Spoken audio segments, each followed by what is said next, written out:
السلام علیکم every one, I hope آپ لوگ سب ٹھیک ہوں گے، خیریت سے ہوں گے اور سب کے روزے بہت اچھے سے گزر رہے ہوں گے۔ 25 روزے گزر چکے ہیں اور کل 26واں روزہ ہے، تو چلیے ہم 26ویں روزے کے وظائف کے بارے میں جانتے ہیں۔ 26واں روزہ، ہمیں 26ویں روزے میں فجر کی نماز کے بعد دعائے جمیلہ پڑھنی ہے 3 مرتبہ۔ یہ ہم پہلے بھی پڑھ چکے ہیں۔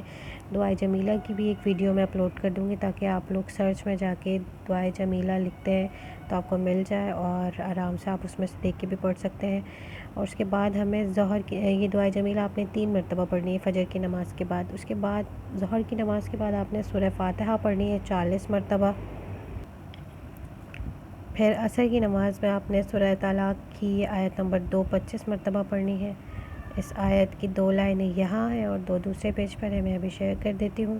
ایک دفعہ پھر ریپیٹ کرتی ہوں۔ فجر کی نماز کے بعد دعائے جمیلہ 3 مرتبہ، ظہر کی نماز کے بعد سورہ فاتحہ 40 مرتبہ، عصر کی نماز کے بعد سورہ طلاق کی آیت نمبر 2 25 مرتبہ۔ اس کی باقی کی 2 لائنز یہاں پر ہیں، یہ آپ اسکرین شاٹ لے لیں۔ پھر ہمیں مغرب کی نماز کے بعد اللہ تعالیٰ کا پیارا نام یا غنیوں پڑھنا ہے 300 مرتبہ۔ پھر عشاء کی نماز کے بعد ہمیں سورہ فاتحہ پڑھنی ہے دوبارہ سے 40 مرتبہ۔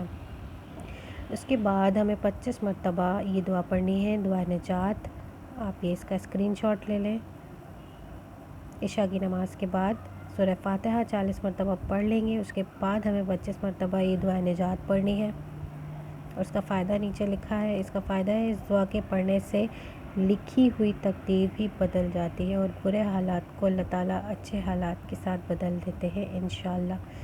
تو آپ یہ ساری دعائیں پڑھیں اور دعاؤں میں مجھے، میری فیملی کو بھی یاد رکھیں، اور انشاءاللہ نیو ویڈیو کے ساتھ 27ویں روزے کے وظائف کے ساتھ ملتی ہوں۔ تب تک کے لیے اللہ حافظ۔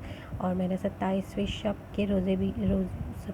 کے وظائف کی ویڈیو بھی شیئر کر دی ہے، اسے بھی ضرور دیکھیں اور انہیں بھی ضرور پڑھیں۔ اللہ حافظ۔